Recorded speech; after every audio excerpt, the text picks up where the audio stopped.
اچھا، اس طرح ہے کہ ڈائریکٹر اینٹی کرپشن جو ہے وہ پروسیکیوشن سروسز سے ہیں اور ڈیپوٹیشن پہ یہاں پہ تعینات ہیں as director anti corruption. Deputation کے حوالے سے ہمارا اصولی موقف یہ ہے کہ ڈیپوٹیشن تب ہو سکتی ہے جب کسی سروس میں یا کہیں کسی پوسٹ پہ قحط الرجال آ جائے۔ اس پہ سپریم کورٹ کی ججمنٹ بھی موجود ہے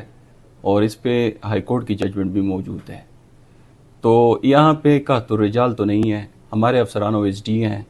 اور یہاں پہ ڈیپوٹیشنسٹ کو لایا گیا ہے۔ ٹھیک ہے، کیا کہیں گے اس سے کیا حق تلفی ہو رہی ہے، کتنے مسائل پیدا ہو رہے ہیں؟ سب سے بڑی حق تلفی تو یہ ہے کہ ایک افسر جو ہے جو اس پوسٹ کے لیے ٹرین ہوا ہے، اس پوسٹ کے لیے بھرتی ہوا ہے، اس پوسٹ پہ پروموٹ ہوا ہے، وہ گھر بیٹھا ہے، اور ایک افسر جس نے عدالت میں کھڑا ہونا ہے، پروسیکیوٹر ہے، وہ ادھر ایڈمنسٹریٹو پوسٹ پہ بیٹھا ہوا ہے۔ اب وہاں پہ بھی عدالت میں کوئی نہیں ہے اور یہاں پہ بھی ایک افسر گھر پہ بیٹھا ہے۔ تو یہ سب سے بڑی حق تلفی ہے اس چیز کی۔ ایکسچیکر کا جو پیسہ ہے ادھر بھی ضائع ہو رہا ہے، ادھر بھی ضائع ہو رہا ہے۔ ہونا یہ چاہیے کہ پروسیکیوٹر جو ہے وہ ادھر اپنی جو ہے پروسیکیوشن کرے، عدالت میں کھڑے ہوں، اور ہمارے جو افسر ہیں وہ یہاں پہ ایڈمنسٹریشن کریں، کیونکہ اسی پوسٹ پہ وہ ریکروٹ ہوئے ہیں اور اسی پوسٹ پہ پروموٹ ہوئے ہیں۔ سر، ڈائریکٹر اینٹی کرپشن ایک بہت بڑا عہدہ ہے اور اسپیشلی گورنمنٹ کی ایک ڈومین بھی ہے اور ایک اعلان بھی ہے، سلوگن بھی ہے کہ ہم کرپشن کے خلاف کارروائیاں کتنی متاثر ہو سکتی ہے جو ڈپارٹمنٹ ہے، جو کارروائیاں ہیں؟ بات یہ ہے کہ ٹرانسپیرنسی انٹرنیشنل جو ہے تقریباً 2-3 سال بعد، کبھی کبھی 2 سال بعد ایک لسٹ جاری کرتا ہے موسٹ کرپٹ ڈپارٹمنٹس کی، جس میں ان ڈپارٹمنٹس کے میں نام لینا نہیں چاہتا لیکن وہ سب کو معلوم ہے کہ وہ کرپٹ ڈپارٹمنٹ ہے۔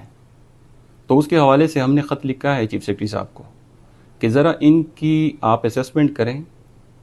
اور دیکھ لیں کہ کتنے کارروائیاں جو ہیں اینٹی کرپشن کر رہی ہے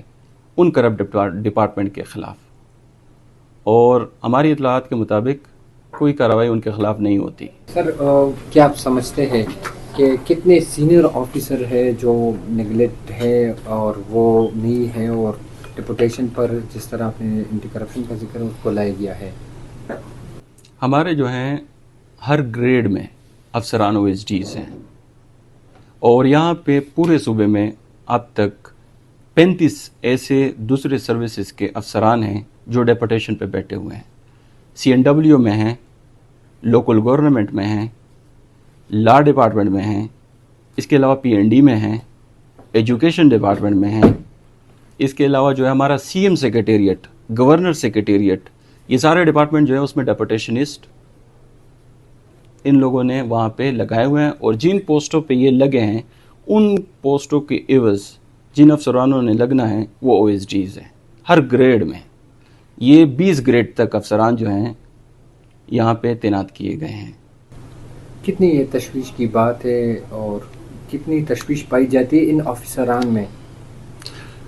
افسران میں یہی بات ہے کہ جس پوسٹ پہ اس کو انڈکٹ کیا گیا ہے، جس پوسٹ پہ اس کو پروموٹ کیا گیا ہے، جس پوسٹ پہ اس نے سرو کرنا ہے،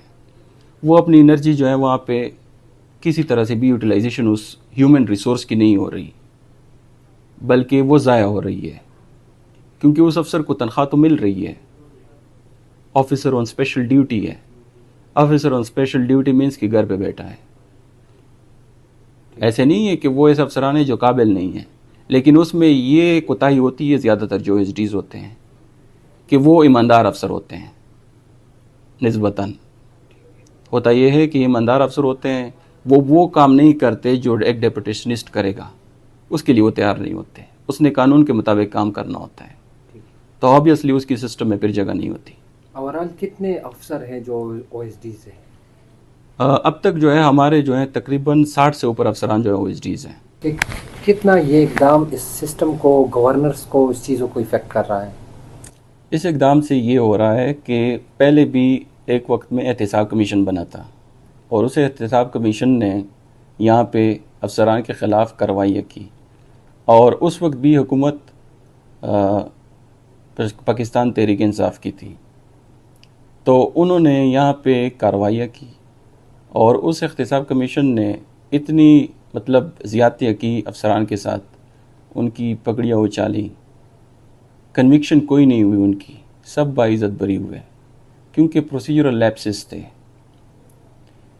پھر اس کے بعد جو ہے یہاں پہ افسران نے کام کرنا چھوڑ دیا تھا اور مجبوراً حکومت نے اس کو احتساب کمیشن کو ختم کرنا پڑا۔ یہی حال پھر اینٹی کرپشن کا بھی ہونا ہے کہ اگر آپ جو ہیں افسران کے لیے اتنا تھریٹننگ انوائرمنٹ بناتے ہیں تو آبویسلی وہ جہاں پہ بھی اگر ڈیولپمنٹ کے کام ہوتے ہیں، جہاں پہ وہ فائنینشیل کوئی ڈیسیجن انوالو ہوگا تو افسران نہ کریں گے کہ میں نہیں کرتا، کیونکہ میں اپنی عزت کیوں اچالوں کہ کل کو اگر میں انکوائری بک تو اس سے اچھا ہے کہ میں کام نہ کروں۔ سر موجودہ جو صورتحال ہے، کتنے سٹریس میں افسر کام کر رہے ہیں خیبر پختونخوا میں؟ انسرٹنسی انوائرمنٹ ہے، کیونکہ کسی افسر کو پتہ نہیں ہے، ٹھیک ہے، کہ کس وجہ سے وہ ایس ڈی ہے اور کس وجہ سے اس کو پوسٹنگ دی گئی ہے۔ تو انسرٹن انوائرمنٹ میں اگر کسی کو ٹینیور کی پروٹیکشن نہیں ہے، کوئی پوسٹنگ ٹرانسفر کی پالیسی نہیں ہے، کوئی ہیومن ریسورس مینجمنٹ نہیں ہے، تو آبویسلی ہوگا یہی کہ مطلب انسرٹن انوائرمنٹ ہوگی اور اس میں جو ہے کوئی بھی کام نہیں کر پائے گا۔ کیا ریکویسٹ ہے گورنمنٹ کو اور کیا ڈیمانڈ کریں گے اور آگے کا عمل کیا ہوگا؟ ابھی ہماری خیبر پختونخوا جو سیاسی حکومت ہے ان سے یہی اپیل ہے کہ جتنے بھی ڈیپوٹیشنسٹ جو کہ 35 کے قریب ہیں یہاں پہ لائے گئے ہیں ہماری پوسٹوں پہ، ان کو کائنڈلی واپس بھیجا جائے، اور ہمارے افسران جو گھروں میں بیٹھے ہوئے ہیں اور ان پوسٹوں کے لیے وہ بھرتی ہوئے تھے اور اسی کے لیے ٹرین ہوئے ہیں اور اسی پہ پروموٹ ہوئے ہیں، تو ان کو کائنڈلی ان پوسٹوں پہ لگایا جائے۔